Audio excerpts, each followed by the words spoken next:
সুপরিচিত মুখ হযরত মাওলানা মুহাম্মদ ফেরদৌস হুসাইন কাশীপুরী, হযরত মাওলানা মুহাম্মদ ফেরদৌস হুসাইন কাশীপুরী, খতিব রেলওয়ে স্টেশন জামে মসজিদ লালমনিরহাট।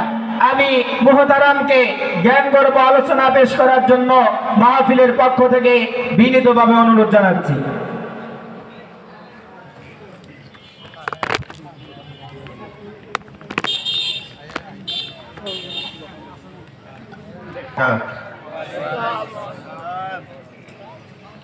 إن الحمد لله نحمده ونستعينه ونستغفره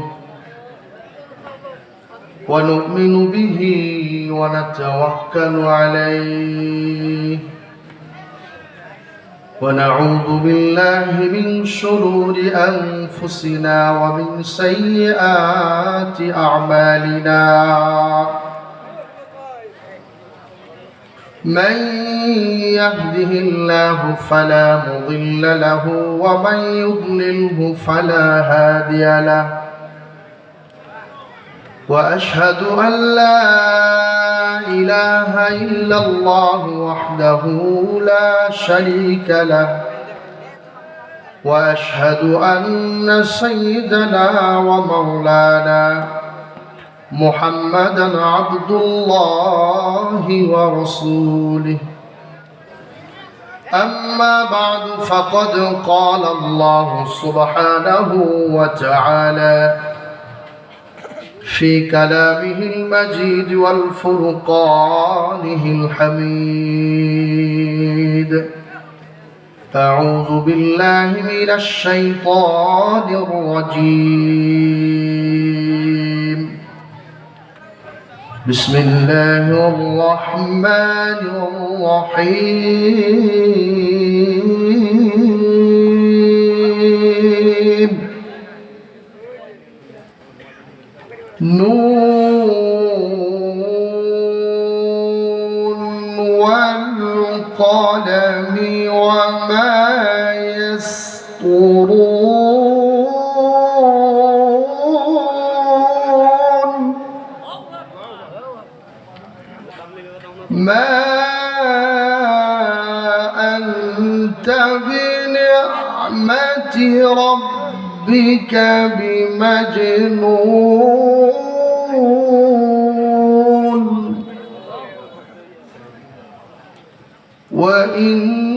وإنك لعلى خلق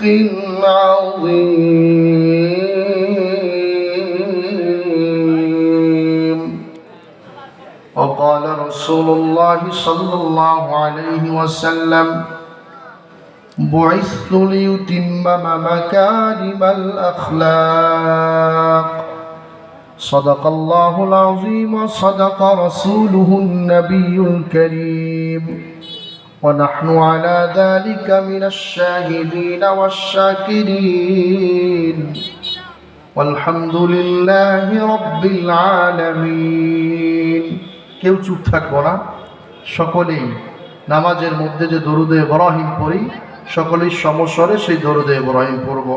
আল্লাহুম্মা সাল্লি আলা মুহাম্মাদিন ওয়া আলা আলি মুহাম্মাদ কামা সাল্লাইতা আলা ইব্রাহিম ওয়া আলা আলি ইব্রাহিম ইন্নাকা হামিদুম মাজিদ।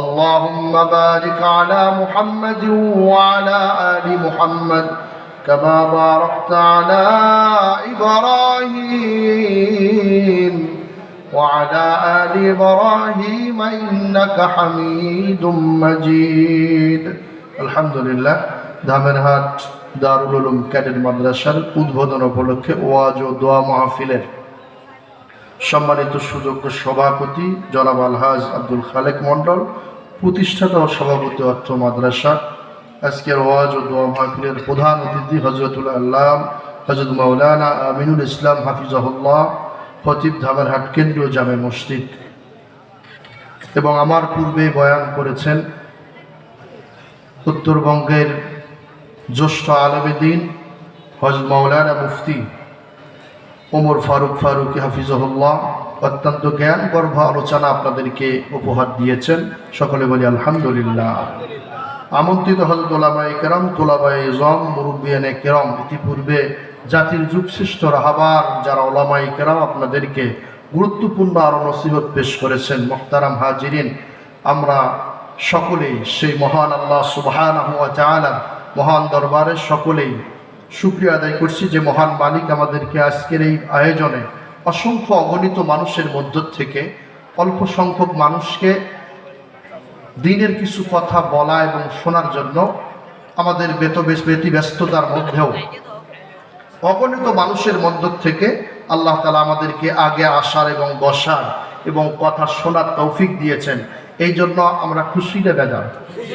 যদি খুশি হয়ে থাকি তো খুশির লক্ষণ হচ্ছে আল্লাহ তাআলার নেয়াম নিজাম হচ্ছে, খুশি যদি তুমি হও তাহলে তোমাকে শিখিয়ে দেওয়া, আমাকে শিখিয়ে দেওয়া বাক্য হচ্ছে যে খুশি হইলে আল্লাহ তাআলার শুকরিয়া আদায় করতে হয়।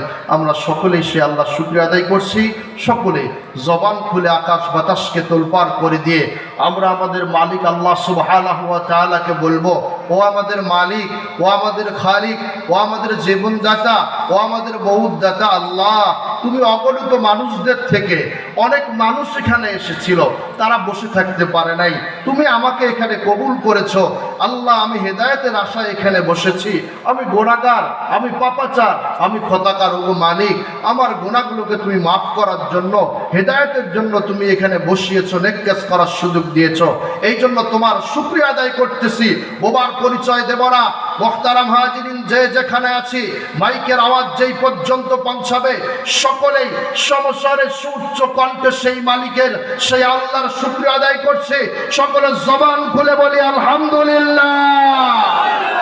লাখো কোটি দরুদ সে মহামানবের শানে, যার প্রদর্শিত অনুষ্ঠিত পথের মধ্যে আমাদের কল্যাণ নিহিত রয়েছে, যার আখলাকের মধ্যে, যার চরিত্রের মধ্যে, যার আদর্শের মধ্যে অনুপ্রাণিত জীবন ব্যবস্থার সর্বোৎকৃষ্ট পথ নির্দেশিকা রয়েছে, সে মহামানবের শানে আরেকবার সংক্ষিপ্ত দরুদ পড়ব। কেউ চুপ থাকবো না, সকলে বলি সাল্লাল্লাহু আলাইহি ওয়াসাল্লাম। মুহতারাম হাজিরিন, আপনারা সবাই কেমন আছেন? যদিও সময় একদম স্বল্প, এর মধ্যেও আমি অল্প কিছু সময় কথা বলবো যেটা এই দেশ এবং জাতি এবং আমাদের প্রত্যেকের জন্য প্রয়োজনীয়। আপনারা অল্প সময় এখানে থেকে কোরআন এবং হাদিসের কিছু কথা শুনতে রাজি আছেন তো ইনশাআল্লাহ? কে কে রাজি আছেন? আগে আল্লাহ তাআলা হাত নারায়ে তাকবীর, নারায়ে তাকবীর। আল্লাহ তাআলা সবাইকে কবুল করেন, জলে বলেন আমিন।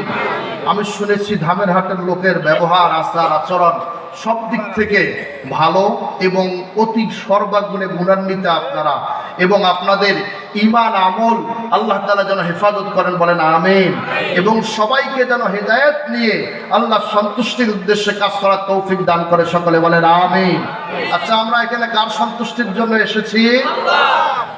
কিন্তু একটা কাজ করতে হবে, ওই আল্লাহর সন্তুষ্টির জন্য। আল্লাহু ইউহিব্বুল জামাল, আল্লাহ সৌন্দর্যকে ভালোবাসেন, পরিবেশটাকে সুন্দর করার জন্য। যে যেখানে বসে আছি কেউ বসে থাকবো না, সকলেই সামনের দিকে অতি দ্রুতর সাথে, কেউ বসে থাকবো না। আমি আশা করি আমি আপনাদের ছোট ভাই, আমি আপনাদের বড় ভাই, সন্তান তুল্য অনুরোধ করব, আমার অনুরোধটা কেউ চুপ করে থাকবেন না, সবাই প্রতি অনুরোধ থাকবে একটু সামনের দিকে একবার জোরে জোরে জিকির করে লা ইলাহা ইল্লাল্লাহ। বাবাজিরা সামনের দিকে আসতে হবে, অল্প সময় কথা হবে, জোরে বলেন লা ইলাহা ইল্লাল্লাহ, জোরে লা ইলাহা ইল্লাল্লাহ। পিছনে যারা আছে ভলান্টিয়ার, অল্প সময় কথা হবে, এই জন্য একটু পরিবেশ নিয়ে, আর পরে কোনো ভেজাল যেন সৃষ্টি না হয় আলোচনা করবে ইনশাআল্লাহ। জোরে বলেন লা ইলাহা ইল্লাল্লাহ, জোরে লা ইলাহা ইল্লাল্লাহ, লা ইলাহা ইল্লাল্লাহু মুহাম্মাদুর রাসূলুল্লাহ। পানির কথা বলছিলাম, মনে হয় ভুলে গেছি। মুহতারাম হাজিরিন, আমি আল্লাহ তাআলার কোরআনুল কারীম থেকে সূরা কলম নামে একটি সূরা রয়েছে, 114টি সূরার মধ্যে একটি সূরা, এটি কোরআনুল কারীমের 68 নম্বর সূরা। কত নম্বর ভাই? একটু আমার সাথে কথা বলবেন, অল্প সময় কথা বলবো। যেটা যেন আপনার এবং আমার উভয়ের জন্য কাজে আসে। কোরআনুল কারীমের 114টি সূরার মধ্যে একটি সূরার নাম হচ্ছে সূরা কলম। আমরা যে কলম দিয়ে লেখি, ওই কলমের নামেই কোরআনুল কারীমের মধ্যে একটা সূরা আল্লাহ তাআলা দিতে বলেন সুবহানাল্লাহ। এই সূরা কলমের সর্বশেষ যে ব্যাপারটি, এই কোরআনুল কারীমের এটি 68 নম্বর সূরা 114টি সূরার মধ্যে, এবং এই সূরাটির মধ্যে সর্বমোট আয়াতের সংখ্যা হচ্ছে 52টি। এই সূরাটি নাজিল হয়েছে মক্কায়। কোথায় নাজিল হয়েছে? মক্কায়। এই সূরা থেকে অল্প কিছু আলোচনা আপনাদের সামনে করেই দোয়া হয়ে যাবে ইনশাআল্লাহ। আল্লাহর প্রিয় বান্দাগণ, কোরআনুল কারীম থেকে সূরা কলমের কয়েকটি আয়াত আমি আপনাদেরকে পাঠ করে শুনিয়েছি। এমন এক আল্লাহর প্রশংসা করেছি আমরা, এমন সৃষ্টিকর্তার প্রশংসা করেছি, জীবনে যত বালা মুসিবত আসুক না কেন, যত দুঃখ যন্ত্রণা আসুক না কেন, সর্ব অবস্থায় প্রশংসা করব আমরা কার? আল্লাহর প্রশংসা করব, অন্য কারো কি প্রশংসা করব নাকি?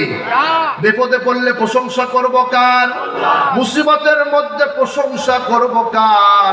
জীবনে যেই অবস্থার মধ্যে রাখুক না কেন, সর্ব অবস্থায় প্রশংসা করব কার? বিড়ি খাওয়ার সময় প্রশংসা কার? তখনও আল্লাহ। এই জন্য প্রশংসার একমাত্র মালিক হচ্ছে আল্লাহ। আজ থেকে অনেক বছর আগের কথা বলতেছিলাম। এক রাজ্যের মধ্যে এক বাদশা ছিল, কিন্তু সে বাদশার জিন্দেগির মধ্যে দিনের কোনো ঘটা ছিল না, কোন আমল আখলাকের তেমন কোনো সৌন্দর্য ছিল না।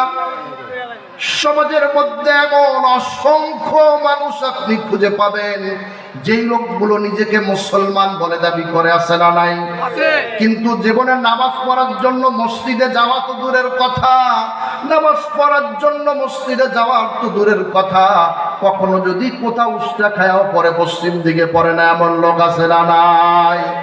এই লোকগুলোর বুজুর্গির ভাবের কোনো কমতি নাই। তো রাজার মধ্যে তেমনটা ছিল, কোনো ভালো কর্মকাণ্ড তাদের জীবনের মধ্যে ছিল না, কিন্তু সে মুসলমানের ঘরে জন্মগ্রহণ করেছে এবং নিজেকে মুসলমান বলে দাবি করে। এরপরে ওই মুসলমানের মতো অসংখ্য মুসলমান আমাদের সমাজের মধ্যে আছে না নাই? এই লোকগুলো নামাজ পড়ে না, এই লোকগুলো রোজার কোনো ধার ধারে না, ইসলামের কোনো বিধানগুলো মেনে চলার চেষ্টা তো কখনো করে না।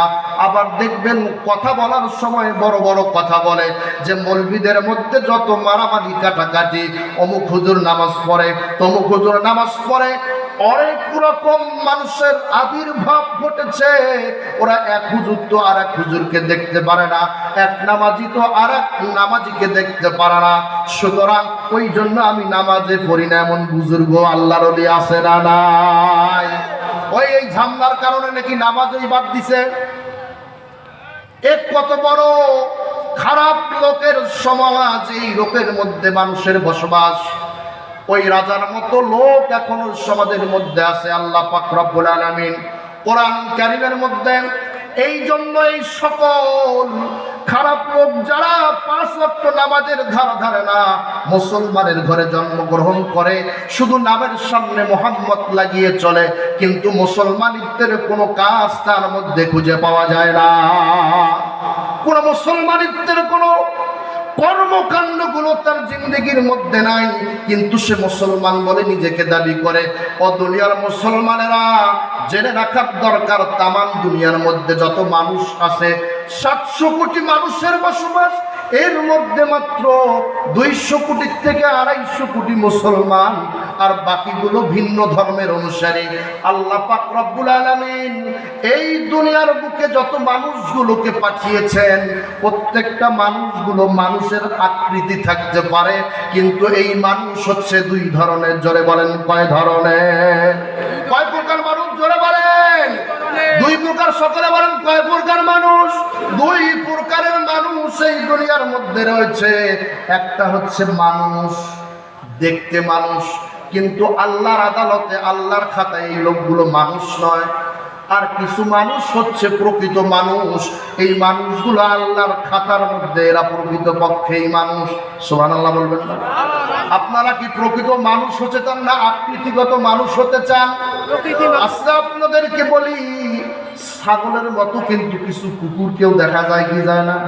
আসলে কি ছাগলকে কুকুরের সাথে কি মিলায় ফেলি আমরা নাকি? কুকুর কুকুরের জায়গায় ছাগল। এইরকম ভাবে এই সমাজের মধ্যে কিছু মানুষ আছে আকৃতিগত দেখতে মানুষ, কিন্তু মানুষ হওয়ার জন্য, মুসলমান হওয়ার জন্য যেই কর্মকাণ্ডগুলো থাকার দরকার, এর কর্মকাণ্ডের এক শিখে আনাও তার মাঝে নাই।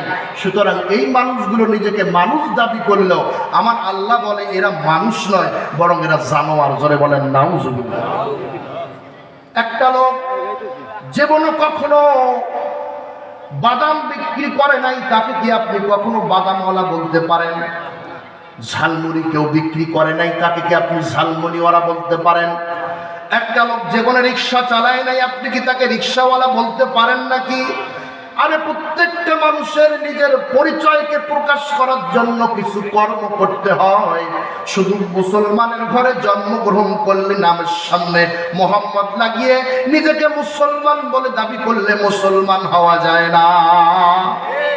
মুসলমান হতে হলে কিছু কাণ্ডজ্ঞান, কিছু কাজ, কিছু কর্ম পদ্ধতি থাকতে চাই। আল্লাহ কোরআনুল কারীমের মধ্যে বলেন, ওয়ালাকাদ জারানা লি জাহান্নাম, আমি আল্লাহ জাহান্নামকে বানিয়েছি কাসীরাম মিনাল জিন্নি ওয়াল ইনস, অধিকাংশ মানুষ এবং জিনদেরকে দিয়ে জাহান্নামকে পরিপূর্ণ করব। কোন সে মানুষগুলোকে দিয়ে আল্লাহ জাহান্নাম পরিপূর্ণ করবে? ওই মানুষের তিনটা লক্ষণ আল্লাহ পাক রব্বুল আলামিন কোরআনুল কারীমের মধ্যে বলতেছেন, বান্দা জেনে রাখো, লাহুম কুলুবুল লা ইয়াফকাহুনা বিহা, তাদেরকে দিয়েই আমি আল্লাহ জাহান্নামকে পরিপূর্ণ করব। যারা কলব থাকার পরেও যে লোকগুলো বোঝে না, আপনাদেরকে প্রশ্ন করি, যারা বোঝে না এই লোকগুলোকে আমরা পাগল বলি কি বলি না? এই লোকগুলোকে কি বলি আমরা ভাই?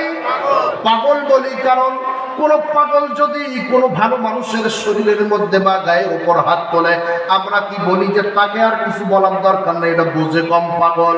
আল্লাহ পাক রব্বুল আলামিন কোরআনুল কারীমের মধ্যে বলতেছে, বান্দা জেনে রাখো, আমি অধিকাংশ মানুষ এবং জিনদেরকে দিয়ে এই জাহান্নামকে পরিপূর্ণ করব। কোন সে মানুষগুলো? আল্লাহ পাক বলেন, লাহুম কুলুবুল লা ইয়াফকাহুনা বিহা, যাদের কলব থাকার পরেও যে লোকগুলো বোঝে না। এইরকম না বোঝার লোক আমাদের সমাজে আছে না নাই? আছে। এই লোকগুলো বোঝে না মানে সমাজের সব বোঝে।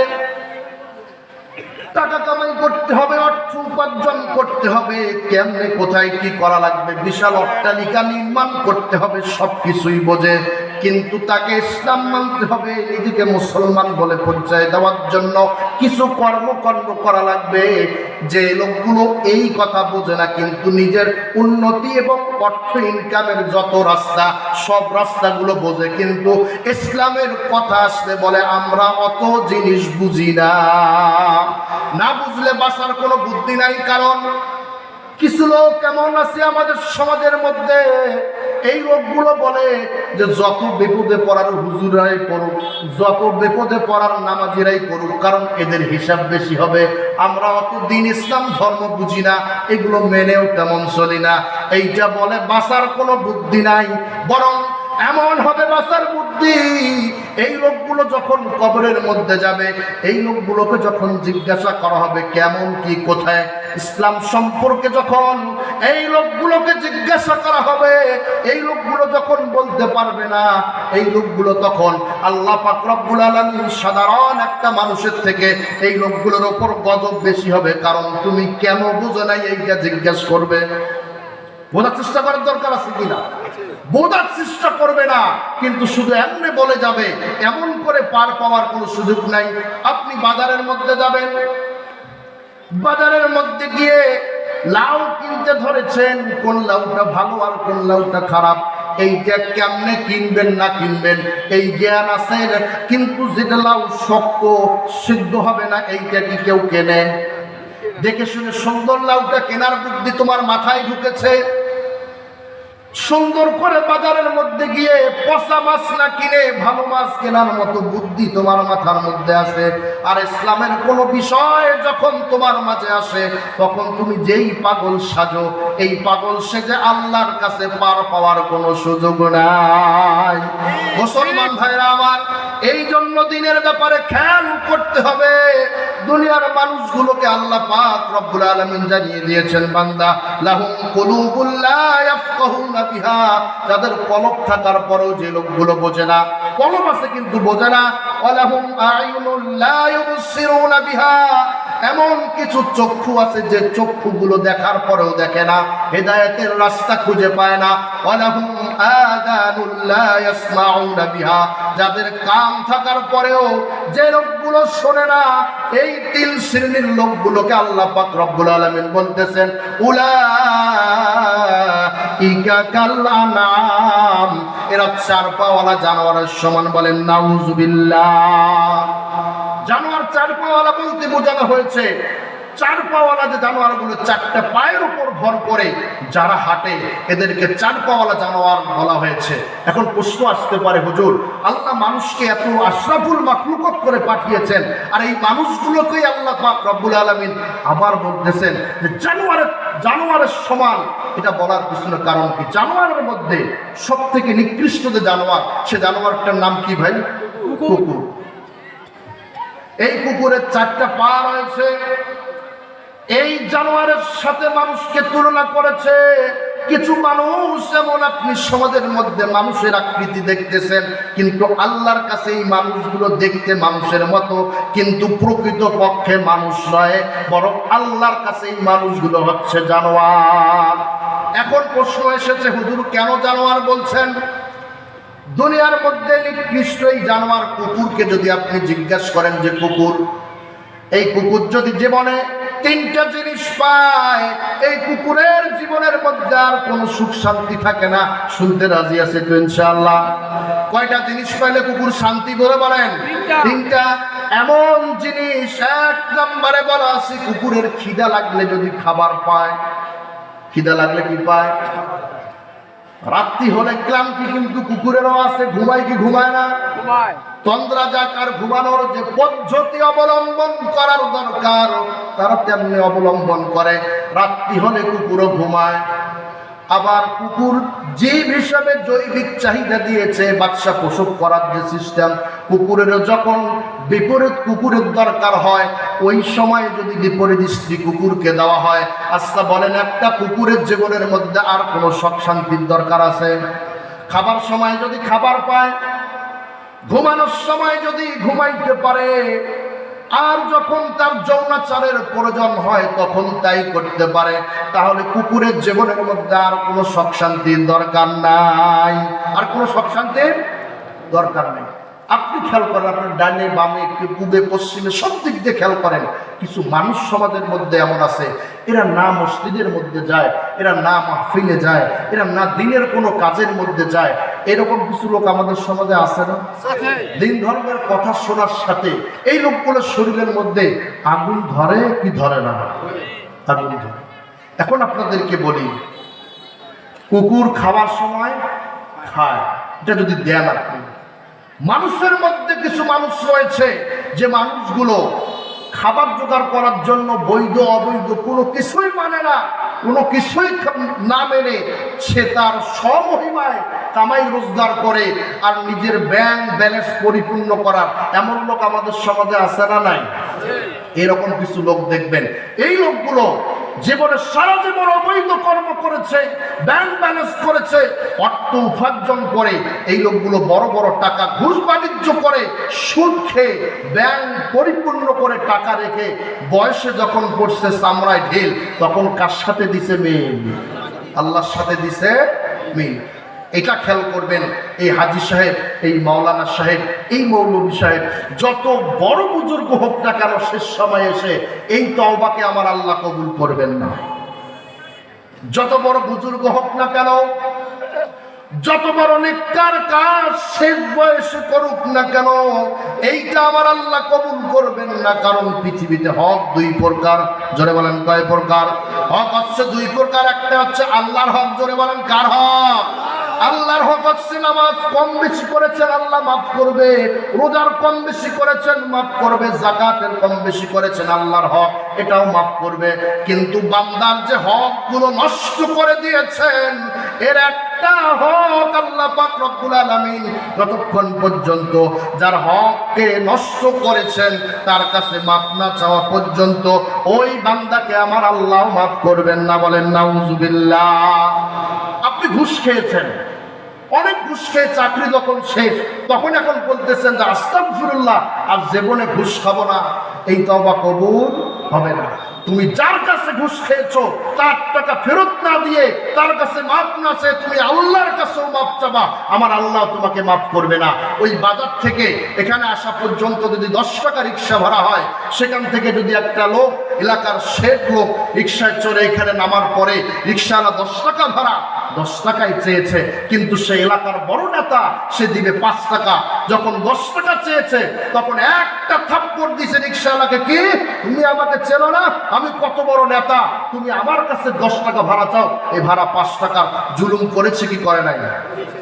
জুলুম করার পরে এই আল্লাহর বান্দা কিছুদিন পরে যদি ভুল বুঝতে পারে, এখন যদি সে কাবা ঘরের গিলাফ ধরে খস করতে গিয়েছে, হজ করতে গিয়ে কাবার গিলাফ ধরে আসমানের দিকে তাকিয়ে আল্লাহকে বলতেছে, আল্লাহ ও আসমান জমিনের মালিক আমার আল্লাহ, আমি ভুল করেছি, অমুক রিক্সাওয়ালাকে থাপ্পড় মেরেছি, আমাকে মাফ করে দাও, অমুক রিক্সাওয়ালাকে থাপ্পড় মেরেছি, আমাকে মাফ করে দাও। আমার আল্লাহ পাক রব্বুল আলামিন বলে, বান্দা তুই তো পাগল, কারণ যার কাছে যাকে থাপ্পড় দিয়েছো সে মাফ না করা পর্যন্ত আমি আল্লাহর কাবার গিলাফ ধরেও যদি তুমি কান্দো আমি আল্লাহ তোমাকে মাফ করব না। আল্লাহ পাক রব্বুল আলামিন ওই বান্দাকেও মাফ করবে না। এই জন্য মাফ চাইতে হলে ব্যাংক ব্যালেন্স করেছো, মানুষের ওপর ঘুষের বোঝা চাপিয়ে দিয়েছো, অসংখ্য টাকা ব্যাংকের মধ্যে রেখে অবৈধ টাকা রেখে এখন শেষ সময় যদি বলো আস্তাগফিরুল্লাহ, এই আস্তাগফিরুল্লাহর মূল্য আমার আল্লাহর কাছে 1 টাকারও নাই। কারণ ফকির যদি বলে আমি ঘুষ খাবো না, আচ্ছা ফকিরকে কেউ কি ঘুষ দেয়? কেউ ঘুষ দেয়? ফকির কিন্তু ঘুষ দেয় না।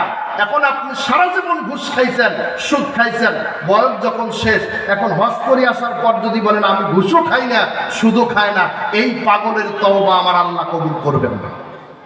এই জন্য যার সুদ খেয়েছো, তাকে জুলুম করেছো, রক্ত খেয়েছো, তার টাকাটাকে ফেরত না দেওয়া পর্যন্ত আমার আল্লাহ মাফ করবেন না। যার উপর ঘুষের বোঝা চাপিয়ে দিয়েছ, ঘুষ খেয়েছ, তার কাছে মাফ না চাওয়া পর্যন্ত আমার আল্লাহ ওই বান্দাকে মাফ চাবে না। এই লোকগুলো আবার দেখবেন চাকরি শেষ, এখন এরা বিভিন্ন মাদ্রাসা মসজিদের বিভিন্ন জায়গার সভাপতি, সেক্রেটারি, ক্যাশিয়ার হয় কি হয় না? জোরে বলেন হয় কি হয় না?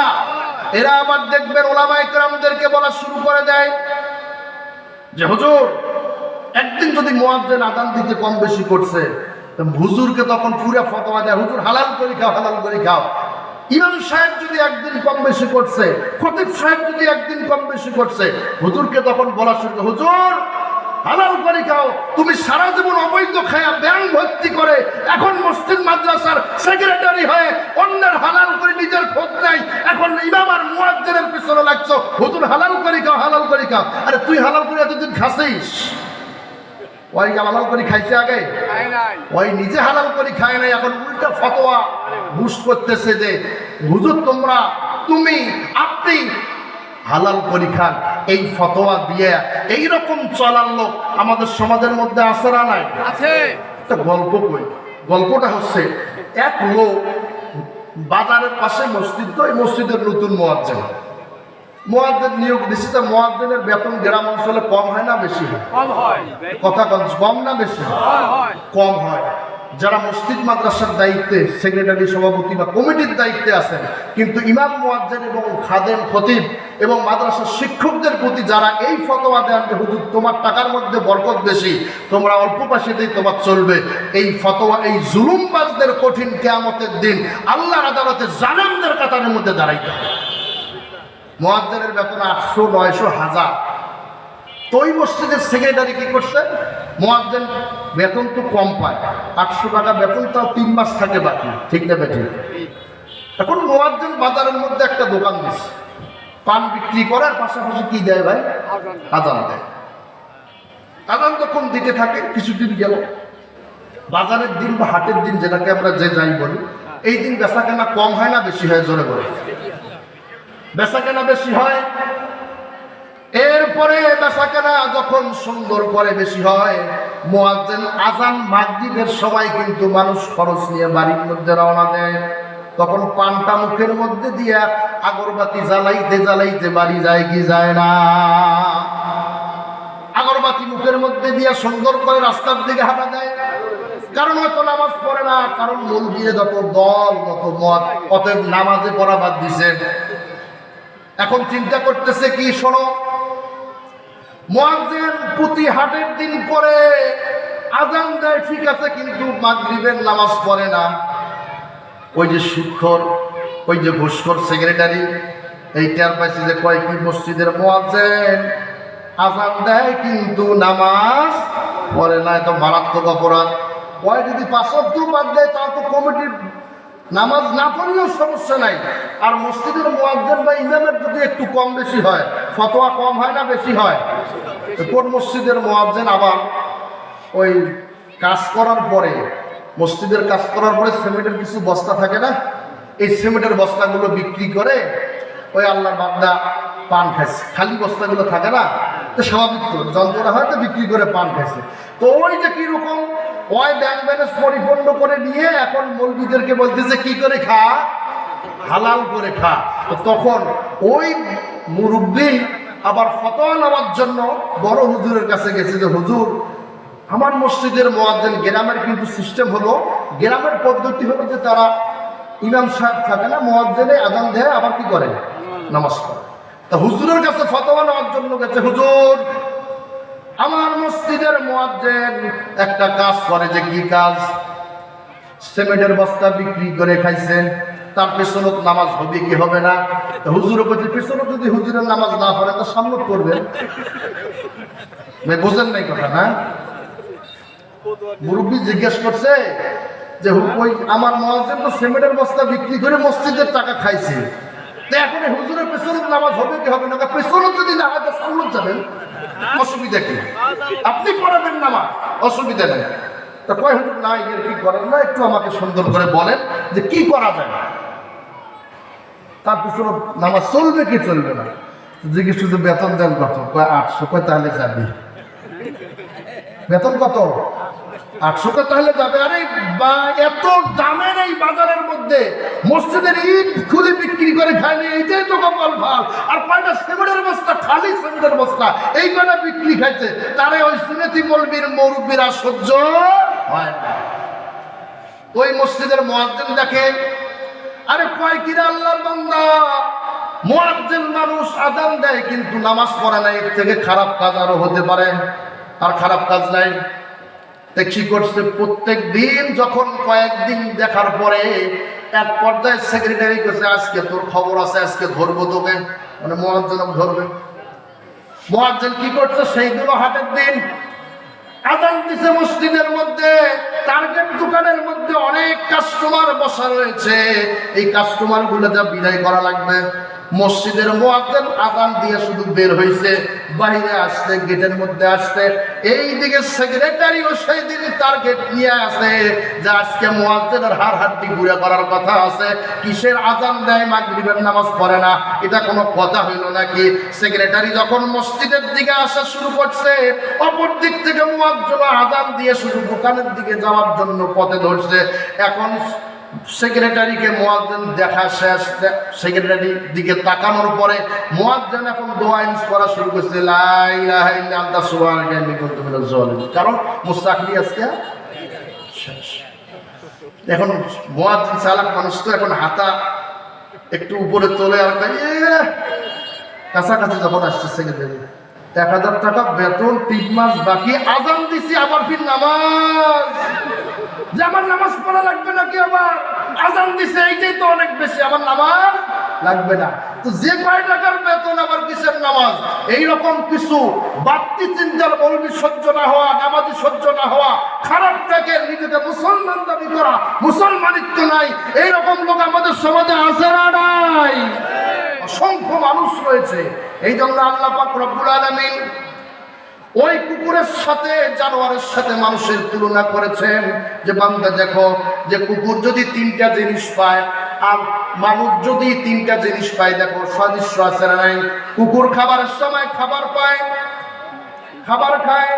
মানুষের মধ্যে কিছু মানুষ কামাই করার জন্য, খাবার জোগাড় করার জন্য যা কিছু দরকার সব কিছু করে কি করে না? হালাল হারাম, বৈধ অবৈধ, কোন রাস্তায় কোনটা চলার এই সকল চিন্তা কোনো ওই রকম মুসলমান করে না। এই রকম অসংখ্য মুসলমানের বসবাস আমাদের সমাজের মধ্যে আছে। এরপরে 2 নাম্বার হচ্ছে কুকুর রাত্রি হলে ঘুমায় কি ঘুমায় না? মানুষগুলো যারা আছি আমরা, যারা এরকম আল্লাহর সাথে সম্পর্ক নাই, মুসলমানিত্ব নাই, আল্লাহর আদালতে আল্লাহর কাছে এরা অমুসলিম, এরা জানোয়ার, এই সকল মানুষ যারা, এরাও কিন্তু রাত্রি হলে ঘুমায় কি ঘুমায় না? ঘুমায়। কুকুর যখন তার বিপরীত স্ত্রী কুকুরের প্রয়োজন হয় তখন ব্যবহার করে। মানুষের মধ্যেও কিছু মানুষ এমন রয়েছে, এই মানুষগুলো বিবাহ শাদীর দরকার হলে বিবাহ শাদী করে কি করে না? বিবাহ শাদী করে। তো কুকুরও খায়, এও খায়, কুকুরও ঘুমায়, এও ঘুমায়, কুকুরও যৌনাচার করে, এও যৌনাচার করে। কুকুরের জিন্দিগি আর মানুষের জিন্দিগির সাথে কোনো প্রকার বাড়তি কোনো পার্থক্য আছে? বাড়তি কোনো পার্থক্য আছে? বাড়তি কোনো পার্থক্য নাই। এই জন্য আল্লাহ পাক রব্বুল আলামিন বলেছেন, এত শ্রেষ্ঠ জীব, এই জীবগুলো যখন নিজের কর্মকাণ্ডের কারণে নিজের মুসলমানিত্ব এবং মানুষ হিসেবে আমার আদালতে নিজেকে পেশ করতে না পারে, এরা মানুষ নয় বরং বালহুম আদল, বরং এই মানুষগুলো জানোয়ারের থেকেও আমি আল্লাহ আদালতে এই মানুষগুলো নিকৃষ্ট বলেন, নাউজুবিল্লাহ। এইরকম অসংখ্য মানুষ আপনি পাবেন যে লোকগুলো নামাজ রোজা ইসলাম ধর্মের কোনো ভাগ ধরে না। শুক্রবার আসলে হয়তো মসজিদে গেলেও টুপি ছাড়াই দেখবেন কোন রকম নামাজ চালায় দিয়ে আসে। এইরকম লোক আছে না নাই? এইরকম বলতেছিলাম ওই বাদশার কথা, মুসলমান নাম ধারণ করেছে কিন্তু মুসলমানিত্ব নাই। এই লোকগুলো এইরকম বাদশা শিকারের জন্য জঙ্গলের মধ্যে গিয়েছে তার উজিরকে নিয়ে। ওই উজিরের যে উজির ছিল, বাদশার যে উজির ছিল, নেককার ছিল, আমলারা ছিল, বুজুর্গ ছিল, নেককার বান্দা ছিল, যার ফলে একদিন রাজা যখন কোনো জিনিস কাটতে গিয়ে তার আঙ্গুলটা কেটে ফেলেছে, এমন সময়ের মধ্যে আঙ্গুল কাটলে ব্যথা লাগে কি লাগে না? ব্যথা লাগে। রাজা তো তখন এইরকম আমাদের সমাজে যেমন কিছু মুসলমান নামধারী মুসলমান আছে, কাজের বেলা নাই, রাজাও কিন্তু ওইটা পেল, হাত কাটছে। এখন উজির বলতেছে, নেককার বান্দা হিসেবে বলতেছে যে শোনেন হুজুর, রাজা মশাই, এই হাত কাটার পিছনে হয়তো বা আল্লাহর কোনো মঙ্গল রয়েছে। বড় বড় বিপদ ছোট্ট মুসিবত দিয়ে কাটা যায় কি যায় না? ছোট্ট ছোট্ট কিছু জীবনের মুসিবত আছে, আযাব গজব আছে, এই আযাব গজব গুলোর মধ্য দিয়ে আল্লাহ বড় বড় মুসিবত থেকে রক্ষা করে, বলেন আলহামদুলিল্লাহ। এই জন্য বিপদ জীবনে আসবে, কখনো ক্লান্ত হব না। শুকরিয়া আদায় করবো কার? আল্লাহ শুকরিয়া আদায় করবো। এখন রাজাকে উজির বলতেছে, রাজা মশাই একটা কাজ করেন। যে কি কাজ করব? যে আপনি আল্লাহর প্রশংসা করেন, কারণ এই হাত কাটার পিছনে কোনো মঙ্গল নিহিত রেখেছেন কে? আল্লাহ নিহিত রেখেছেন, সুতরাং শুকরিয়া হবে কার? আল্লাহর শুকরিয়া হবে। তখন বারবার 2-1 বার যখন উজির মশাই তাকে রাজাকে এইরকম করে বুঝাইলো, এর এক পর্যায়ে সুন্দর করে রাজা মশাই বিরক্ত হয়ে বলল, এর মতো বোকা ইমানদার হুজুর আমি আর দেখি নাই। তার পাইক পেয়াদেরকে বলল, এই উজিরকে তোমরা এখন এই জেলখানায় ঢুকাও। উজিরকে জেলখানায় ঢুকানো হলো। এর কিছুদিন পরের কথা বলতেছিলাম, ওই রাজা শিকার করার জন্য আবার জঙ্গলের মধ্যে গিয়েছে। উজির কিন্তু জেলের মধ্যে আছে না নাই? জেলের মধ্যে রয়েছে। এখন কিছুদিন পরে আবার জেলখানার থেকে উজির বের হইতে পারে নাই। এমন সময়ের মধ্যে রাজা পুনরায় যখন শিকারের জন্য গিয়েছে, যাইতে যাইতে রাজার নির্ধারিত একটা এলাকা আছে না নাই? রাজা একটা সারাদিন কোনো শিকার পায় নাই। দিন যখন শেষ হয়েছে তখন শেষের দিকে একটা হরিণের দেখা পেয়েছে। ওই হরিণের পিছু ছুটতে ছুটতে রাজা নিজের যে এলাকা রয়েছে এলাকা অতিক্রম করে গহীন জঙ্গলের মধ্যে ঢুকে যায়। গহীন জঙ্গলের মধ্যে যখন ঢুকে যায়, সুন্দর করে দেখবেন আপনি গহীন জঙ্গলের মধ্যে যে মানুষগুলো থাকে এই মানুষগুলোর নাম হচ্ছে জঙ্গলি মানুষ। কি ঠিক না বেঠিক বলেন?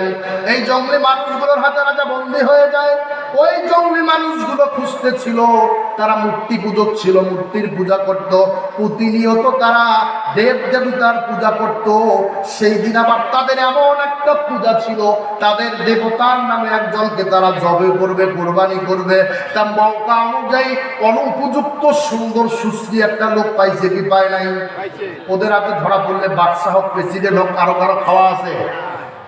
তা তারা তাদের মন মতো মৌকা অনুযায়ী সুন্দর একটা সুশ্রী বাদশাকে পেয়েছে, তাকে বন্দী করে নিয়েছে তাদের দেবতার নামে তাকে জবেহ করার জন্য। যখন জবেহ করার জন্য তার কাছ পর্যন্ত নিয়ে যায়, দেবতার কাছে নিয়ে যাওয়ার পূর্বে আমরা যখন কোরবানির কোনো জিনিস কিনি, ওই কোরবানির পশুর কোনো খুদ আছে না নাই এইটা তালাশ করার জন্য ফতোয়া হুজুরের কাছ থেকে নেই কি নেই না? তা তারাও কি করবে? দেবতার নামে একটা মানুষকে কোরবানি করবে, তার মধ্যে কোনো খুঁত থাকা যাবে না, এই ফতোয়া তাদেরও আছে। এখন বাদশাকে যখন জবেহ করবে এই প্ল্যান পরিকল্পনা নিয়ে যখন তাদের দেবতার সামনে বাদশাকে পেশ করা হলো, পাশ পেশ করে যখন জবেহ করবে তখন তাদেরও কিন্তু মুন্সি আছে না নাই? আছে না নাই? ওদের মুন্সি হলো কি? ব্রাহ্মণ। ব্রাহ্মণ দেখেন না বিভিন্ন সময় পরে একং ব্রহ্ম দ্বিতীয় নাস্তি নেহেনা নাস্তি কিঞ্চন হোতার বিন্দু মহাসুন্দর মহাসুন্দা অল্লং শ্রেষ্ঠং শ্রেষ্ঠং পরমং অষ্টং, এগুলো পরে কি বলে না? এই রকম মন্ত্র পড়া শুরু করে দিয়েছে। এই পর্যায়ে এখন বলতেছে, বাবারা তোমরা শোনো, যাকে আমার দেবতার নামে জব করবে তার শরীরের মধ্যে কোনো খুঁত আছে না? আগে টেস্ট করেন। শরীরের মধ্যে খুঁত আছে তো? খেলা আছে না নাই? শরীরে খুঁত আছে? আরে খুঁত আছে না নাই? খুঁত আছে। এখন বাচ্চার শরীরে খুঁজতে খুঁজতে কোথাও কোনো খুঁত পায় নাই। ওই যে একদিন হাত কাটছিল, ওই খুঁতটা যখন পাইছে তখন তাদের ব্রাহ্মণ বলছে, রাম রাম রাম রাম, দাঁড়া, আমার দেবতার নামে এইটাকে কখনো কোরবানি করা যাবে না, জবেহ করা যাবে না, কতল করা যাবে না, জীবন উৎসর্গ করা যাবে না। কারণ কি আছে? খুঁত আছে, এটাকে জবেহ করা যাবে না। তো কি করবে? তাকে ছেড়ে দাও। বাদশাকে ছাড়া আর কুত্তা দুধ দেওয়ার 1 সেকেন্ড দেরি নাই। কুত্তা দুধ দেখেন নাই? বাদশা দৌড় দিয়ে রাজপ্রাসাদের মধ্যে প্রবেশ করেছে। রাজপ্রাসাদের মধ্যে প্রবেশ করার পর বাদশা তার পাইক পেয়াদাদেরকে বলছে, আগে উজিরকে ডাক দিয়ে আমার সামনে হাজির করো। যখন ভুল বুঝতে পারে, অনুশোচনা বাড়ে না কমে? বাড়তে থাকে। তো তখন উজিরকে ডাক দিয়ে জিজ্ঞাসা করতেছে, উজির ওই যে হাত কেটেছে ওই ঘটনা খুলে বলতেছে, ওই যে হাত কেটেছে রে উজির, তুমি আল্লাহর প্রশংসা করতে বলেছ, কিন্তু আমি ক্ষমতার দাপটে আর কোনো প্রশংসা করি নাই, বরং 2-1 বার বলার কারণে বিরক্ত হয়ে তুমি নেককার উজিরকে জেলখানায় ঢুকাইছি। তো উজির, আমার একটা প্রশ্ন, ওই ছোট্ট হাত কাটার দ্বারা আমার আল্লাহ আমাকে কঠিন থেকে কঠিন বিপদ থেকে রক্ষা করেছে, জীবন চলে যাইতো কি যাইতো না? এইরকম একটা বিপদ থেকে আমার আল্লাহ রক্ষা করেছে। সুতরাং কি করার দরকার, কেমনে কোথা করার দরকার আমি বুঝতে পেরেছি। ওই বিপদটা আল্লাহর পক্ষ থেকে রহমত। সুবহানাল্লাহ বলেন। এই জন্য বিপদ আসলে আমরা হতাশ হতে পারবো না, হতাশ হবো না। এই বিপদ থেকে যিনি দেন বিপদ রক্ষা করেন কে? আপনি যদি শত পেরেশানি করেন বিপদ থেকে বাঁচতে পারবেন? সুতরাং তাওয়াক্কাল বর্ণিত রয়েছে এমন, ও দুনিয়ার মানুষেরা, নিজের যে জুতাটা আছে এই জুতার নাক অথবা জুতার ফিতাও যদি ছেড়ে আল্লাহর কাছে হাত তুলে বলতে হবে, আল্লাহ আমার জুতার ফিতেটা ছেড়েছে, আমার জুতার ফিতেটা ছেড়ে গিয়েছে, আমার জুতার ফিতে ছিঁড়ছে, আল্লাহ তুমি আমার জুতার ফিতেটা ভালো করে দাও। সুবহানাল্লাহ বলুন। আর যুবক ভাই, চাকরি হয় না তোমার, চাকরি দেওয়ার মালিককে। তোমার ব্যবসার মধ্যে বরকত পাও না, এই ব্যবসার মধ্যে বরকত দেওয়ার মালিকও আমার আল্লাহ। কারণ আমার আল্লাহ পাক রব্বুল আলামিন প্রত্যেক দিন ফজরের পূর্বে, কখন? ফজরের পূর্বে তাহাজ্জুদের সময় প্রথম আসমানের মধ্যে আসে, আল্লাহ পাক রব্বুল আলামিনের নিজেই ঘোষণা করতে থাকেন, বান্দা কার রিজিকের দরকার, আমি আল্লাহর কাছে রিজিক চাও, আমি আল্লাহ রিজিক দিয়ে তোমাকে পরিপূর্ণ করব। সুবহানাল্লাহ বলবেন না? আল্লাহ নিজেই বলে, কোনো ফেরেশতা দিয়ে বলে না। আল্লাহ নিজেই বলে যে ও বান্দা, তুমি জেনে রাখো রে বান্দা, আল্লাহর কাছে রিজিকটাও দিয়ে দেব। দুই নম্বরে ঘোষণা করে, ও Incoming voice call from Life on Sim SIM1. আমি আল্লাহর কাছে সেবা চাও, মাফ করে দেব। আর যারা যে যত Incoming voice বেশি call from Life on Sim গুনাহগার SIM1. কে কত গুনাহ করেছো, আমি আল্লাহর কাছে গুনাহ থেকে মাফ চাও, আমি আল্লাহ তোমার জিন্দেগীর গুনাহ মাফ করে দেব। জোরে বলেন সুবহানাল্লাহ। আল্লাহ নিজে বলে না, তখন যদি আপনি ঘুমায় থাকেন তাহলে আল্লাহ কি দিবে? এই জন্য চাইতে হবে কার কাছে? আল্লাহর কাছে। এখন উজিরকে জিজ্ঞাসা করলো, আমাকে আল্লাহ হাত কাটার দ্বারা ওরকম প্রাণ নাশের একটা মুহূর্ত থেকে আমার আল্লাহ আমাকে ফিরিয়ে নিয়ে আসছে, কিন্তু ওই আল্লাহ আবার তোমাকে কেন আমার দা জেলখানার মধ্যে ঢুকাইছে, এটার ব্যাখ্যা আমাকে দাও। যে আল্লাহ তোমাকে আমার দ্বারা জেলখানায় ঢুকাইছে, আমার না হাত কাটার কারণে আমাকে রক্ষা করেছে, কিন্তু তোমাকে জেলখানায় ঢুকানোর পেছনে কারণ কি? আমার দ্বারাই তো ঢুকাইলো। তখন উজির বলল, রাজা মশাই ছোট্ট জিনিসটাই বুঝতে পারলাম না, এটা একটা কথা হইল নাকি? এর মারাত্মক জিনিস এটা, যে কেমনে কি শোনেন। রাজা মশাইকে তখন সুন্দর করে বুঝাই দিল যে রাজা মশাই, উজিরের কাজ হচ্ছে সব সময় বাদশার সাথে সাথে থাকা। যদি আপনার দ্বারা আমার আল্লাহ আমাকে যদি জেলখানায় না ঢুকাইতো, আমি যদি বাহিরে থাকতাম, তা আপনি যত শিকারের পেছনে দৌড়াইতে দৌড়াইতে গহীন জঙ্গলের ভেতর ঢোকেন না কেন, পাইপ পেয়া দ্বারা পেছনে করতে পারে, সেনাপতি পেছনে করতে পারে, কিন্তু আমি উজির আপনার সাথ ছাড়া বাহিরে থাকার কোনো সুযোগ নাই। সুতরাং কি হতো, আপনার পেছন পেছন আমি পর্যন্ত গহীন জঙ্গলে যাইতাম। ওই গহীন জঙ্গলের মধ্যে যখন প্রবেশ করতাম, তখন ও রাজা মশাই আপনার শরীরটা খুঁজতে খুঁজতে খুঁত পাইতো, কিন্তু আমাকে খুঁজতো যখন আমার শরীরে কোনো খুঁত ছিল না। আপনার শরীরে খুঁত পাওয়ার কারণে আপনাকে ছেড়ে দিত, আর আমাকে জব করতো কি করতো না। ওই জন্য ওই আল্লাহ আমাকে আপনার হাত দিয়ে জেলখানায় ঢুকিয়ে আমার জীবনকে রক্ষা করেছে, আর আপনার হাত কাটার দ্বারাই ছোট্ট বিপদ দিয়ে প্রাণনাশমূলক একটা হত্যার থেকেও আপনাকে রক্ষা করেছে।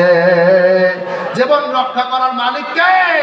আল্লাহ পাক রব্বুল আলামিন। এই জন্য বিপদ মুসিবত জিন্দেগিতে আসবে, সর্ব অবস্থায় প্রশংসার একমাত্র মালিক কে? আল্লাহ। এই জন্য আমি কোরআনুল কারীমের একটা সূরা আপনাদেরকে পাঠ করে শুনিয়েছি, অল্প সময় বলে শেষ করে দিচ্ছি। এই সূরার মধ্যে আল্লাহ পাক রব্বুল আলামিন বলেন, নুন। খাইছেন কোনদিন? আরে নুন খাইছেন? এই নুন সেই নুন না, এটা খাওয়া যায় না। নুন দুই ধরনের, একটা হচ্ছে খাওয়া নুন, আর একটা হচ্ছে মাছ নুন। নুন মানে হচ্ছে মাছ, নুন মানে কি? আরবিতে নুন মানে মাছ। তো আল্লাহ পাক এই যে বর্ণনা করেছেন, এটা আরবি 29টা হরফের মধ্যে একটা হরফের নাম কি জানেন না? এটা সবাই আপনারা, আরবি 29টা হরফের মধ্যে একটা হরফের নাম কি? আল্লাহ পাক বলতেছেন নুন। এগুলোকে মুফাসসিরে কেরামগণ হরফুল মুকাত্তাআত বলেছেন। যারা বলেন কি হরফুল মুকাত্তাআত, অর্থাৎ বিচ্ছিন্ন বর্ণমালা, এগুলোর কোনো অর্থ হয় না। এগুলোর কি হয় না ভাই? অর্থ হয় না। আল্লাহ পাক রব্বুল আলামিন বলতেছেন, ভাই বসেন, দোয়া করে দেব, অল্প সময়, বেশি সময় লাগবে না। ওয়াল কলম, এই বিক্ষিপ্ত বর্ণমালার ব্যাখ্যা যখন আসছে, তখন মুফাসসিরে কেরামগণ বলেছেন, কোরআনুল কারীমের মধ্যে 114টা সূরার মধ্যে 29টা সূরার শুরুতে এইরকম বিক্ষিপ্ত বর্ণমালা আছে, এগুলোর কোনো অর্থ হয় না। কথা ক্লিয়ার? এরপরে বলেছেন ওয়াল কলম, পৃথিবীতে যেই কলম দিয়ে আপনার আমার সন্তান লেখে, এই কলমের মূল্য আমার আল্লাহর কাছে আছে না নাই? এটা এমন একটা কলম, বরকতি কলম। আল্লাহ পাক রব্বুল আলামিন ওয়াও শব্দ দ্বারা কসম করেছেন। ওয়াল কলম, একটা কলমের কসম করছে। বলেন কয়টা কলম? তাফসীরে মারিফুল কোরআনের মধ্যে মুফতি শফি সাহেব রাহমাতুল্লাহ আলাইহি সূরা কলমের এই আয়াতের তাফসীরের মধ্যে বর্ণনা করেছেন, আউয়ালু মা খালাকাল্লাহুল কলম। সুবহানাল্লাহ বলেন। আল্লাহ পৃথিবী যখন সৃষ্টি করেন নাই তার 50,000 বছর পূর্বে আল্লাহ প্রথম যে সৃষ্টিটা করলেন, আউয়ালু মা খালাকাল্লাহুল কলম, আল্লাহ সর্বপ্রথম একটা কলম সৃষ্টি করেছেন। সুবহানাল্লাহ বলবেন না? যে কলম দিয়ে আপনি লেখেন, আমি লেখি, এ লেখে, সন্তান লেখে, মা লেখে, বাবা লেখে, পৃথিবীর সৃষ্টিও করে নাই, আসমান জমিন গ্রহ তারা আমি আপনি, কোন পয়গম্বর কোন নবী কোনো কিছুই যখন পৃথিবীতে আসে নাই, কোনো কিছুই যখন পৃথিবীতে পাঠায় নাই, কোনো কিছুই করে নাই, সেই সময় একটা কলম সৃষ্টি করেছেন। আল্লাহর পয়গম্বর বলেছেন আউয়ালু মা খালাকাল্লাহুল কলম, আল্লাহ সর্বপ্রথম একটা কলমকে সৃষ্টি করলেন। এটা এমন একটা বরকতি কলম, এটা এমন একটি নেককার কলম, এত ভালো একটি কলম, এই কলমের ব্যাপারে বর্ণনা রয়েছে এমন যে আল্লাহ কলমটা সৃষ্টি করার পর ওই কলমকে বললেন উক্তুব। ইংলিশে এটাকে বলে রাইট, লেখো। আল্লাহ বললেন কলমকে উক্তুব, লেখো। এটা এমন একটা বরকতের কলম, এই কলম আবার আল্লাহকে জিজ্ঞেস করেছে, ও আমার মালিক, আমার আল্লাহ কি লিখবো? মাজা উক্তুব, আল্লাহ কি লিখবো সেটা তুমি আমাকে বলো। এই কলম কি করে? কথাও বলতে পারো। এমন একটা বরকতি কলম, মাজা উক্তুব, আল্লাহ আমি কি লিখবো আমাকে বলো। আল্লাহ তখন ওই কলমকে বললেন, কলম রে, তখন কিন্তু পৃথিবীর সৃষ্টির 50,000 বছর পূর্বের কাহিনী বলতেছিলাম। তখন আমি আপনি কেউ কিন্তু দুনিয়ায় ছিলাম না, এই আসমান ছিল না, জমিন ছিল না, কুল কায়নাতের কোনো কিছুই ছিল না। তার 50,000 বছর পূর্বে আল্লাহ কলমটাকে লিখতে বলতেছেন। পরে আল্লাহ পাক কলমকে বললেন, কলম তুমি লিখবে কি জানো? তুমি লিখবে হচ্ছে পৃথিবীর শুরু থেকে শেষ পর্যন্ত যতগুলো মানুষ পৃথিবীতে আসবে, কতগুলো মানুষ কতদিন পৃথিবীতে থাকবে, কার দ্বারাই কি হবে, কোন মানুষ নেককার হবে, কোন মানুষ বদকার হবে, কোন মানুষের দ্বারা ভালো কাজগুলো সমাজের হবে, কোন গাছ পৃথিবীতে কেমনে জন্মিবে, কোন এলাকায় কোন ফসল বেশি হবে, আসমান কেমনে উঠবে, জমিন কেমনে চলবে, আসমানের মধ্যে তারকাগুলো কেমনে সুন্দর করে বিক্ষিপ্ত হবে চলাচল করবে, সূর্য কতবার উঠবে কতবার ডুববে, চন্দ্র পৃথিবীতে কতবার উঠবে কতবার ডুববে, কোন গাছের দ্বারা মানুষ উপকারী কোন ঔষধ খাবে, কোন ট্যাবলেটের দ্বারা কোন কাজ হবে, কোন জিনিস দিয়ে কোন জিনিসের আবিষ্কার ঘটবে, আসমান থেকে জমিনের দূরত্ব কত হবে, সূর্য থেকে অন্য অন্য গ্রহের দূরত্ব কত হবে, কোন নবী কখন যাবে, কোন নবীর ওপর কখন কোন কিতাব নাজিল হবে, কোন নবী পৃথিবীতে যাওয়ার পর কত বছর দাওয়াতি কাজ করার পরেও একটা মানুষ দুনিয়ার বুকে হেদায়েত পাবে না, কোন নবী পৃথিবীতে যাওয়ার পরে তার উম্মত সারা পৃথিবী ছড়ায়া যাবে, কোন নবী পৃথিবীর থেকে চলার পরে কোন নবী কেমনে চলবে, কোন নবীর কেমন মুজিজা হবে, কোন নবী কোন পদ্ধতিতে দাওয়াতি কাজ করবে, কোন নবী কেমনে দুনিয়ার মধ্যে চলবে, কোন নবী কেমনে মানুষকে দাওয়াতের কাজ করবে, সত্তার সাজা কেমন হবে, জব্বার সাজা কেমন হবে, কোন গাছ দিয়ে কেমনে কি করবে, কোন গাছ দিয়ে কেমনে কেমনে মানুষ বিভিন্ন উপকারী জিনিস তৈরি করবে। এক কথায় সমুদ্রের মধ্যে যখন একটা মাছ থাকবে সেই মাছটা কেমনে চলবে, সে মাছের কালার কি হবে, ওই মাছগুলো কেমনে চলবে, ওই মাছকে কে খাবে, ওই মাছটাকে আবার কে খাবে, কোন নবী কতদিন থাকবে, কে কতদিন চলবে। এক কথায় পৃথিবীর শুরু থেকে শেষ পর্যন্ত যত মানুষ আসবে, যত সৃষ্টিকুল হবে, সমস্ত সৃষ্টিকুলের তাকদীর লেখার জন্য কলমটাকে নির্দেশ করেছে। কলম লিখেও ফেলেছে ওই কলমটা, ওই লেখা যেদিন শেষ হয়েছে ওটা এমন একটা কালি, এমন একটা কলম, ওই কলমের কালিও শেষ হয়েছে। বলেন সুবহানাল্লাহ। এমন একটা বরকতি কলম সৃষ্টি করেছেন আমার পয়গম্বর, সর্বোত্তম পয়গম্বর, তার আদর্শ কেমন, তার চরিত্র কেমন, এবং সেই পয়গম্বর কেমন নেয়ামতওয়ালা, তার চরিত্রের প্রমাণ করার জন্য, সার্টিফিকেট দেওয়ার জন্য আমার আল্লাহ পাক রব্বুল আলামিন ওই কলম তার কসম করেছেন।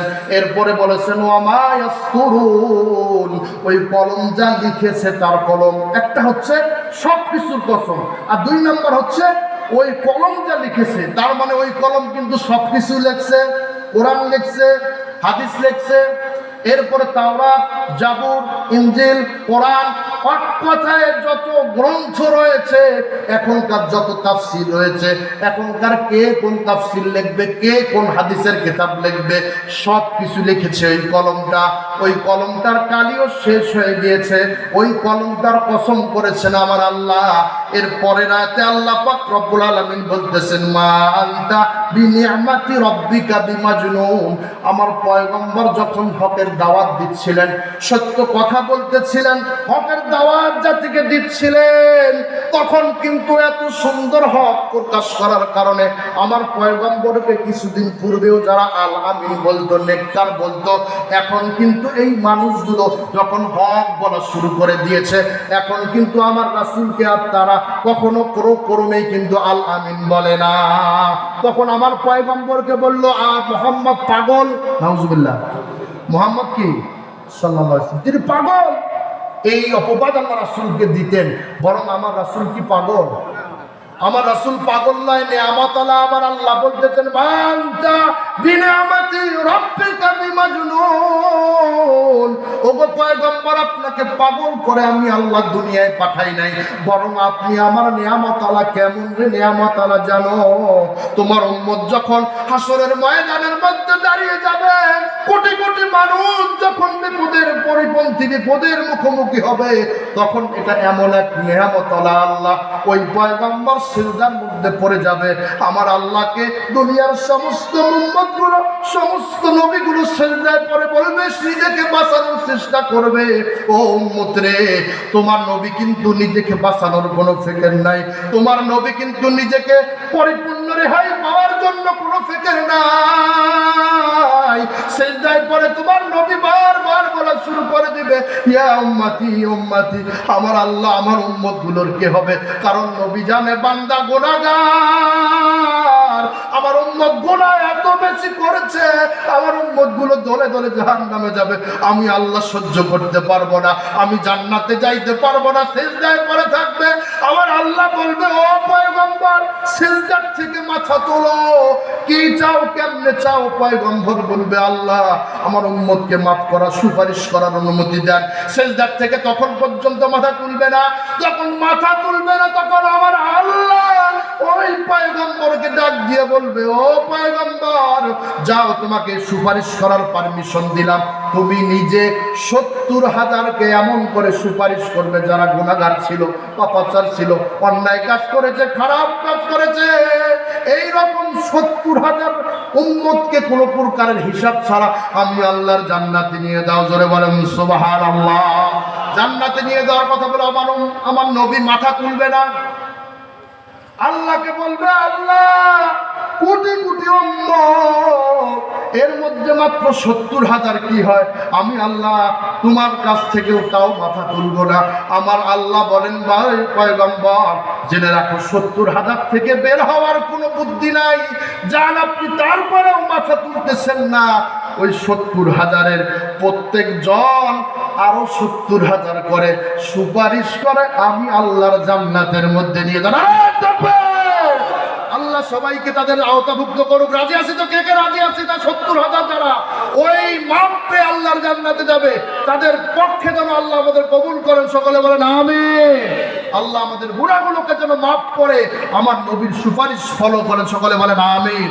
ও আল্লাহর বান্দারা, যদি সেই নবীর সুপারিশ পাইতে চায়, তো মুসলমান হিসেবে, ইমানদার হিসেবে নিজেকে পৃথিবীতে রেখে যাওয়ার দরকার আছে না নাই?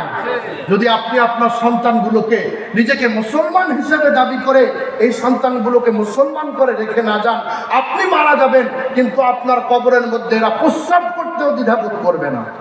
কারণ আপনি মারা যাবেন, মারা যাওয়ার পরে আপনার কবর কিন্তু দিবে। এই কবর দেওয়ার পরে আপনার কবরও কিন্তু নিশ্চিহ্ন হয়ে যাবে। কারণ আপনি নেককার বানান নাই, দিন শিখান নাই, কোরআনের ইলম তাদেরকে দেন নাই। একটা সত্য কথা বলে যাই, রাগ করবেন, শেষ কথা, সত্য কথা একটা বলে যাই, শুনে রাখেন। সন্তানকে যদি, যেই সন্তানকে আপনি এত বড় শিক্ষিত করেছেন, এত বড় শিক্ষিত করে MBBS বানিয়েছেন, FCPS শিখিয়েছেন, ডক্টরেট ডিগ্রি বানিয়েছেন, ধরেন আপনার সন্তান 3টে, জোরে বলেন কয়টা? ছেলে একটা, আপনার ডাক্তার, একটা পুলিশ অফিসার, আর একটা ইঞ্জিনিয়ার। দুনিয়ার দিক থেকে এই লোকগুলো সব থেকে বড় শিক্ষিত কিনা? এই লোকগুলো বড় শিক্ষিত, আপনাদেরকে বলি এই লোকগুলো এত বড় শিক্ষিত কিন্তু দিনের শিক্ষা আপনি জান নাই। আপনাকে আমি বলি আপনি অবাক হয়ে যাবেন এই তথ্য শুনলে। আপনি দিনের শিক্ষা না দেওয়ার কারণে ধরেন আপনি মৃত্যুবরণ করেছেন, আপনি মারা যাওয়ার খবর শুনলে 3টা সন্তান আসবে কিনা? আসবে না? না, 3টা সন্তান চলে আসলো কিন্তু দিন শিখার নাই, কিন্তু তারা মডার্নাইজেশন ডিজিটাল প্ল্যাটফর্মে ডিজিটাল রাষ্ট্র পরিচালনার জন্য তারা সহায়ক। দিন না শেখার কারণে যখন আপনার বাড়িতে আপনার 3 সন্তান এসেছে, আসার পর কিন্তু ওই 3 সন্তান কিন্তু খুঁজবে একজন হুজুরকে ডাক দিয়ে আমার বাবার গোসলটা করায় নেও কি নাও নয় বলবে কিনা? ওই সন্তানটার কলিজার মধ্যে এত বড় শিক্ষা অর্জন করতে পারে, নিজের বাবাকে গোসল করার মতো যে শিক্ষা তুমি শিখতে পারো নাই। তোমার ওই এফসিপিএস, তোমার এই এমবিবিএস এর 1 পয়সার মূল্য আমার আল্লাহর কাছে নাই। আপনি বাবা হিসেবে এক সন্তানগুলোকে এত বড় শিক্ষিত করতে কত কষ্ট করেছেন। আপনি মারা গিয়েছেন, আপনি আপনার সন্তান 3টা বাড়িতে আসছে, হুজুরকে ডাক দিতে বলছে, ডাকছেন। হুজুর যখন বলছে গরম পানি করে সুন্দর করে গোসল করান, গোসল করাইছে হুজুর। গোসল করার পর সাদা একটা কাপড় পরায় যখন মাঠের মধ্যে লাশটা কাঁধের উপর নিয়ে যাওয়ার পরে হুজুর যখন লাশটা সামনে নিয়ে পেছনের দিকে তাকিয়ে সুন্দর করে সবাইকে বলে আপনার সন্তান সহ যিনি মারা গিয়েছেন তার পরিবারের পক্ষে কেউ জানাজা করতে পারলে সামনে আসেন।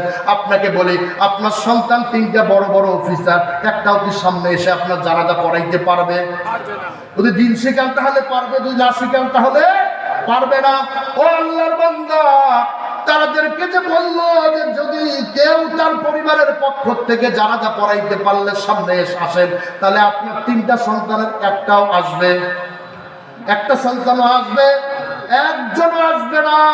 কারণ তারা কেন আসবে না প্রশ্ন আসে কি আসে না? কেন আসবে না? তারা দোয়া জানে। তারা কি দোয়া জানে? দোয়া জানলে তো নামাজ পড়াইতে, দোয়া জানে না, যার ফলে জানাজা পড়াইতেও। আপনাকে আমি বলি, যিনি জানাজা পড়াবেন যে হুজুর, তার দিল বেশি কাঁদবে না আপনার সন্তানের দিল বেশি কাঁদবে? ওই মৌলবি কিন্তু জানাজা পড়া একটু দূরে যা খিটখিট করে হাসবে আর পান খেয়া খুব লাল ডাল করবে, কি করবে না? কিন্তু আপনার সন্তান যত খারাপ হোক না কেন, আপনার সন্তান কিন্তু 2-3 দিন পর্যন্ত কোনো হুঁশ থাকবে না, ঠিক মতো খাইতেও পারবে না। বলেন ঠিক না বেঠিক? আপনার সন্তানের দেল যেমন কাঁদবে, ওই হুজুরকে দিয়ে জানাজা পড়াবেন তার দেল কাঁদবে না। ওই 3টা সন্তানের একটাও সামনে গিয়ে জানাজা পড়াইতে পারলো না। 3টা সন্তান শিক্ষিত করার পেছনে অনেকগুলো রচনা পড়া লাগছে কি লাগে নাই? প্যারাগ্রাফ পড়া লাগছে কি লাগে নাই? ইংরেজি পড়া লাগছে, সায়েন্স পড়া লাগছে। এগুলো তো সময় গেছে কি যায় নাই? সময় গিয়ে এত বড় শিক্ষিত হয়েছে, আর আজকে নিজের বাবার লাশটাকে সামনে দাঁড়িয়ে মাত্র 4টে দোয়া পড়ে নিজের বাবার জানাজা করাবে, এই যোগ্যতা যে শিক্ষা দেয় না, সেই শিক্ষা কখনো প্রকৃত শিক্ষা হতে পারে না। আর আপনার সন্তানকে লেখাপড়া করাইছেন, আপনার সন্তান পেছনের মধ্যে দাঁড়াইছে, হুজুর তাকবীর দিবে। হাদিস শরীফের মধ্যে আসছে, কোন মা বাবা যদি মারা যায় আর নিজের সন্তান যদি জানাজা পড়ায়, জানাজা যদি নিজের সন্তান পড়ায়, ডান কাঁধে সন্তান সালাম ফিরাবে, সন্তান আল্লাহু আকবার বলবে, কিন্তু আল্লাহু আকবার সহজে আসবে না, বরং কান্নারত আল্লাহু আকবার আসবে, কি আসবে না? কিন্তু মৌলবি জানাজা পড়াইলে কিন্তু এটা হবে। আমাকেও যদি দেন এটা হবে? হবে না। কিন্তু আপনার সন্তান যদি জানাজা পড়ায় আল্লাহু আকবার বলবে ছোট্ট করে, কিন্তু এই আল্লাহু আকবার কাঁপিয়ে উঠে যাবে। হাদিস শরীফের মধ্যে আসছে, কোন সন্তান যদি কোনো মা বাবার লাশকে সামনে রেখে জানাজা যদি পড়ায়, ডান কাঁধে সালাম ফিরাবে, বাম কাঁধে সালাম ফিরানোর পূর্বে ওই মা বাবার জীবনের গোনাগুলোকে আমার আল্লাহ মাফ করে দেয়। বলেন সুবহানাল্লাহ। কে কে এমন সন্তান রেখে যেতে রাজি আছি? আল্লাহকে হাত তুলে দেখেন। ও আল্লাহ, তোমার বান্দারা হাত তুলেছে, সন্তানকে নেককার শিক্ষা দেওয়ার তৌফিক দান করেন। বলেন আমিন। ও আল্লাহর বান্দারা, আপনার সন্তান যে এত শিক্ষিত করেছেন, জানাজা পড়াইতে সামনে যেতে পারলো না, এর পেছনে কারণ হলো জানাজার দোয়া পারে। জানাজার দোয়া পারে, পারলে তো যাইতো, পারে না, যার ফলে আচ্ছা জানাজার দোয়া যে পায় না, তার মানে কি নামাজে জানাজার দোয়া পড়ে না চুপ করে থাকে? আপনার সন্তান 3টা জানাজার দোয়া পায় না, যার ফলে সামনে জানাজা পড়াইতে যায় না, পেছনে দাঁড়িয়ে আছে, পেছনে দাঁড়িয়ে হুজুর দোয়া করতেছে, কিন্তু মুসল্লি হিসেবে আপনার 3টে বেটার একটাও কি দোয়া পড়বে? তাহলে আপনার বেটার কাণ্ড আর হুজুরের কাণ্ড সেম। কোন হুজুর দাওয়াত খাইতে গেছে, দাওয়াতও খাওয়া হয়েছে, ভালো খাওয়া হয়েছে, কিন্তু খাওয়ার পর হাদিয়া না দিলে মনটা ভালো থাকে না খারাপ? আর আমারও দুর্নীতি করলে মনটা খারাপ না ভালো? খারাপ, কারণ হাদিয়ে পাইনি।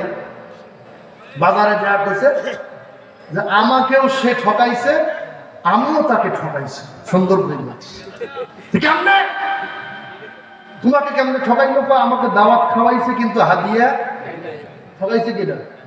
তুমি আবার কেমনে ঠকাইলা? যে আমি ঠকাইছি, সব দোয়া কালাম করছি উজু ছাড়ায়। আপনার সন্তান এত কষ্ট করে মানুষ করেছেন, আপনার জানাজা শরীক হয়েছে, আপনার জানাজা পড়বে, কিন্তু দোয়া ছাড়ায়। ঠিক না বেটি? বোঝেন নাই? 3টা বেটা পেছনে দাঁড়াইছে, দোয়া পায় নাই, জানাজা পড়াইতে পায় নাই, পেছনে দাঁড়াইছে, যার ফলে সে দোয়া পড়ে নাই। তার মানে আপনি যদি কোনো নফল নামাজও পড়েন, তারাবি অথবা অন্য নামাজ যদি আপনি পড়েন, আচ্ছা ইমামের পিছনেও যদি আপনি পড়েন সুবহান রাব্বিয়াল আযীম, সুবহান রাব্বিয়াল আ'লা, আর অন্য অন্য দোয়া কালামগুলো বলা লাগে কি লাগে না? তাহলে এটা কেমন জানাজা নামাজ তোমার সন্তান পড়লো, একবারও একটা দোয়া পড়লো না। ওই নামাজে যদি আপনার নিজে যদি নামাজ পড়েন ইমামের পিছনে, তারপরও আপনাকে কি করতে হয়? সুবহান রাব্বিয়াল আযীম, আ'লা, আত্তাহিয়াতু, দরুদ শরীফ, দোয়া মাসিরা পড়া লাগে কি লাগে না?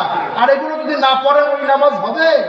ওই নামাজও যদি না হয়, তোমার সন্তান তোমার জানাজা পড়তেছে, ওই জানাজার দোয়া একটাও করে নাই, ওই জানাজাও হয় নাই। মানে তোমার কষ্ট করে সন্তানকে মানুষ করেছো, তোমার জানাজা পড়বে, কিন্তু দোয়া ছাড়াই তোমার জানাজা মেরে দেবে, কোনো দোয়া পড়বে না। বলেন ঠিক না বেঠি? এইরকম সন্তান দুনিয়াতে রেখে দেওয়ার কোনো সার্থকতা নাই। বুকের মধ্যে হাত লাগাবেন, বাড়িতে যাবেন, বিছানায় শুয়ে চিন্তা করবেন, বেটা তো 3টা, বেটি হলো 3টা, মোট হলো 6টা, আমি চলে যাব, একটাও আমাকে জীবনে স্মরণ করবে কি করবে না? এই যোগ বিয়োগ করেন। যদি স্মরণ করে ভালো, আর যদি স্মরণ না করে থাকে, আপনাকে আমি বলি কমপক্ষে সন্তান মনে করেন বড় হয়েছে, নাতি নাতনি আছে, এইরকম নেককার কিছু সন্তান এই সকল দিনী প্রতিষ্ঠানে দিয়ে দিন শিখাবো, নিজের জানাজা যেন নিজের সন্তান পড়তে পারে, আমার জীবনের গুনাহ আল্লাহ মাফ করে দেয়। এই জানাজা পড়ার কাছে এই নিয়ত করে কিছু সন্তান মাদ্রাসায় গুলো দিয়ে এইরকম দিনী প্রতিষ্ঠান দিতে রাজি আছে, কে হাত তুলে আল্লাহকে দেখান। দাঁড়ায় থাকবেন, হাত নামান। এখানে যারা আছেন মানুষ টাকা কালেকশন করে, আমি বলি যে যদি আপনার নাতি না থাকে, নাতনি তাও নাই, আপনার প্রতিবেশীর কোনো সন্তানকেও যদি আপনি দিনের রাস্তায় উঠাই দিতে পারেন, সে দিন শিখবে। আপনি মারা যাবেন, আপনার কবরের মধ্যে আমার আল্লাহ এই যে দিন শেখার জন্য যাকে আপনি ফিকির করেছেন, আপনার কবরে সে দিন শেখার কারণে পৃথিবীতে বিসমিল্লাহ পড়বে, এই বিসমিল্লাহর সব আল্লাহ আপনার কবরে দিবে। সুবহানাল্লাহ বলেন। সুতরাং এইরকম কে কে আছেন, কিছু সন্তানকে, কিছু নাতিকে, তাও নাই প্রতিবেশীকে এই সকল মাদ্রাসায় ভর্তি করাবেন, এমন কেউ আছেন? নাই কেউ? রাস্তা কি দিবেন না? জানাজাও পড়বে দোয়া ছাড়া, কোনো সমস্যা নেই। কথাটা কি অযৌক্তিক বলছি? নাই কেউ এরকম সন্তানকে দিবেন? একজন দুজন নিয়ত করেন, কে নাতি হোক, নিজের সন্তান হোক, প্রতিবেশীর বাচ্চা হোক, ফেকের করে দিবেন। কে এমন একজনও নাই? নিয়ত করেন, মনে মনে নিয়ত করেন। একটা লোকও বলেন নাই, কারো বাচ্চা নাই এখানে, খালি খালি কি ঘুমেই পারেন, বাচ্চা কাচ্চা নাই, এটা কথা। আল্লাহ হেফাজত করুক, সকলে ফিকির করব যেন বাচ্চাগুলো এই সকল প্রতিষ্ঠানে আসে এবং দিন শেখে, আমাদের এলাকার, আমাদের পরিবেশের যেন উন্নতি হয়। রাজি আছে তো ইনশাআল্লাহ? এরপরে আল্লাহ তাআলা বলতেছেন, মা আনতা বিনিআমাতি রাব্বিকা বিমাজনুন, ওগো পয়গম্বর আপনি তো আমার নেয়ামত আল্লাহ। তারা পাগল বললে তো আপনি পাগল না, আপনি আমার কি নেয়ামত আল্লাহ। ওয়া ইন্না লাকা লাআজরান গায়রা মামনুন, ওগো পয়গম্বর আপনাকে আমি নেয়ামত আল্লাহ বানিয়েছি, এর প্রতিদান যা হবে আমি আল্লাহ আপনাকে দেব। এরপরে ওয়া ইন্নাকা লাআলা খুলুকিন আযীম, এত কিছুর কসম করার পরে আল্লাহ এখন বলতেছে, ওগো আল্লাহ, আল্লাহ এখন বলতেছেন, ওগো পয়গম্বর আপনাকে আমি সর্বোত্তম চরিত্রের করে পাঠিয়েছি। কারণ বান্দার ব্যাপার আল্লাহ জানে। কি জানে? যে বান্দা কসম করে যদি কোনো কথা বলা হয় সহজে কি করে বিশ্বাস করে। এই জন্য আল্লাহ এত কিছুর কসম করে তার হাবিবের চরিত্রের কথা বলতেছেন, ওগো পয়গম্বর ওয়া ইন্নাকা লাআলা খুলুকিন আযীম, আপনি সর্বোত্তম চরিত্রের অধিকারী। বলেন সুবহানাল্লাহ। ও আল্লাহর বান্দারা, সন্তানগুলোকে নিজেকে যদি সর্বোত্তম উত্তম চরিত্রের অধিকারী হিসেবে পরবর্তী প্রজন্মকে রেখে যেতে পারি, তাহলে আমার জীবন সার্থক, না হলে ব্যর্থ। আমরা যারা এখানে আসি উপস্থিত,